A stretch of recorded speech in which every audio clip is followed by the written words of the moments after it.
Assalamualaikum warahmatullahi wabarakatuh.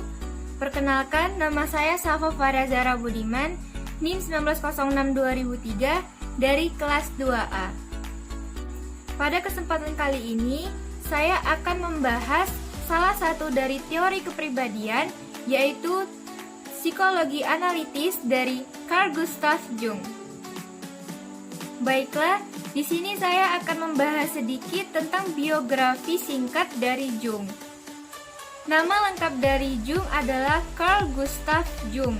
Ia lahir pada tanggal 26 Juli tahun 1875 di Keswil, lebih tepatnya di Swiss. Nama ayah Jung adalah Johann Paul Jung atau biasa disebut Paul Jung. Dia merupakan salah satu seorang pejabat tinggi di Swiss. Lalu, nama ibundanya Jung adalah Emily Jung. Ia merupakan anak dari seorang teologi.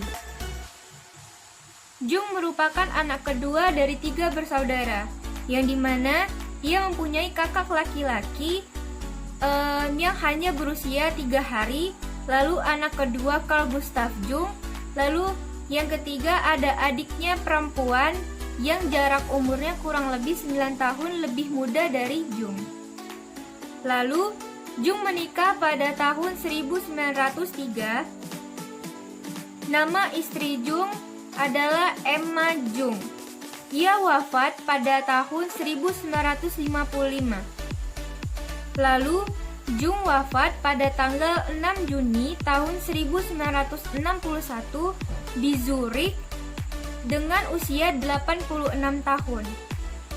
Selanjutnya, Jung mendasarkan teori kepribadiannya pada pikiran atau psyche yang dimana memiliki tingkat kesadaran dan ketidaksadaran.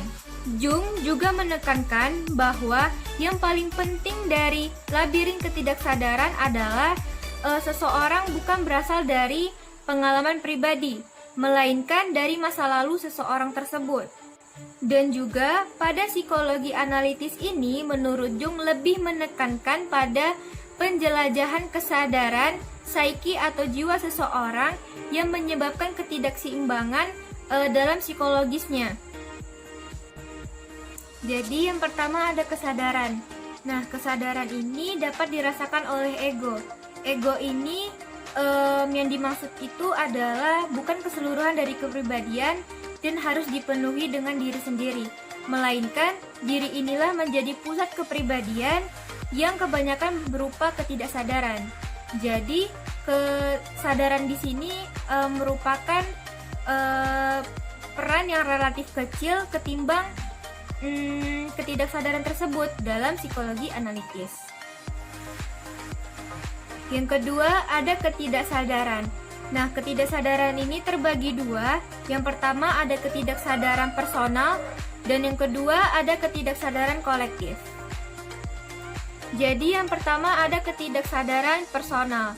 Ketidaksadaran personal ini dapat dibentuk oleh pengalaman individu yang tertekan, yang terlupakan, atau dipersepsikan secara subliminal pada seseorang. Namun, ketidaksadaran personal ini dapat juga disebut dengan kompleks. Kompleks ini merupakan akumulasi dari kumpulan gagasan-gagasan yang diwarnai dengan perasaan. Contoh, pengalaman seseorang dengan ibunya akan terkumpul menjadi pusat emosi, sehingga dengan kata-kata yang muncul atau kata ibu, itu akan memicu respon emosi yang dapat memblokir laju pemikirannya orang tersebut. Lalu yang kedua ada ketidaksadaran kolektif.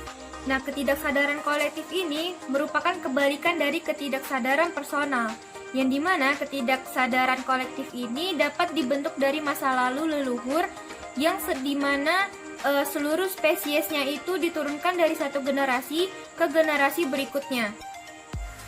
Dan ketidaksadaran kolektif ini bertanggung jawab terhadap kepercayaan agama, mitos, dan legenda. Namun, ketidaksadaran kolektif ini tidak merujuk pada ide yang diturunkan dan juga cenderung kuat pada manusia yang dimana untuk bereaksi dengan cara tertentu. Misal, ada seorang ibu yang secara otomatis akan memberikan cinta dan kasih sayangnya kepada anak yang baru saja lahir. Padahal sebelumnya ia pernah merasakan perasaan negatif yang ia terima dari ibunya. Jung juga mengatakan bahwa manusia itu memiliki kecenderungan yang diturunkan, dan jumlahnya itu sama dengan situasi tipikal dalam kehidupan manusia. Selanjutnya ada archetype. Nah, archetype ini merupakan bayangan leluhur yang datang dari ketidaksadaran kolektif.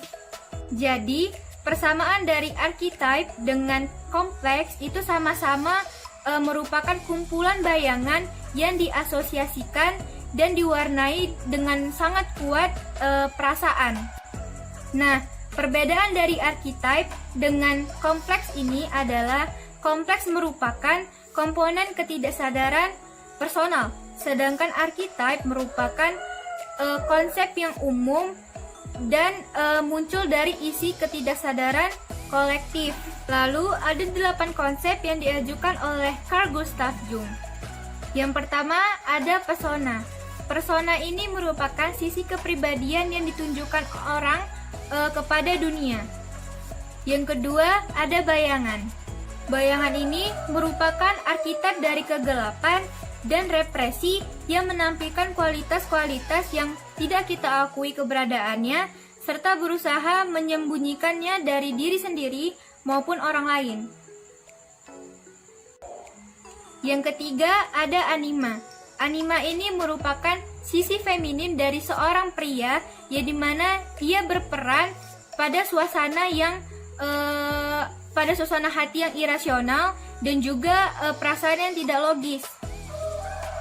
Yang keempat ada animus. Animus ini merupakan kebalikan dari si anima tadi.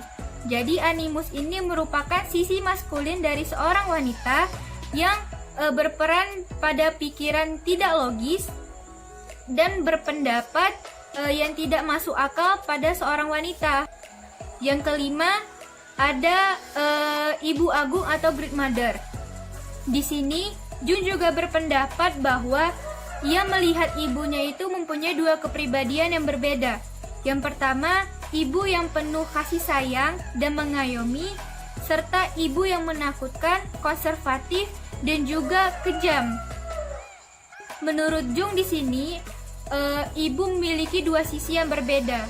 Yang pertama, ibu yang memiliki sisi kesuburan dan pengasuhan.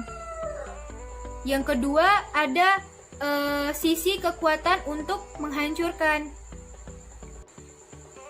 Yang keenam, ada orang tua bijak atau wise old man. Di sini digambarkan dalam orang yang cerdas dan juga bijak. Biasanya dapat kita temukan seorang ayah, kakek, paman, kakak laki-laki, dan lain-lain. Yang ketujuh ada pahlawan atau hero. Nah, di sini digambarkan bahwa seseorang yang berhasil menaklukkan penjahat tapi tetap memiliki titik kelemahan. Yang ke-8 ada diri atau self. Jung berpendapat bahwa setiap orang itu memiliki kecenderungan untuk menuju perubahan yang untuk menjadi sempurna dan juga melengkapi yang diwarisi dari keluarga-keluarganya. Sekian dari video saya dari materi psikologi analitis Carl Gustav Jung. Bila saya ada salah kata, saya mohon maaf. Sebelumnya, saya ingin berterima kasih kepada dosen saya, Ibu Nur Afni Safarina, SPSI MPSI, dengan mata kuliah Psikologi Kepribadian 1. Dan juga saya ingin berterima kasih kepada teman-teman yang sudah men-share, men-like, menonton, dan juga komen di video ini. Semoga ilmu yang didapatkan bermanfaat. Sekian dari saya, billahi taufiq wal hidayah. Wassalamualaikum warahmatullahi wabarakatuh.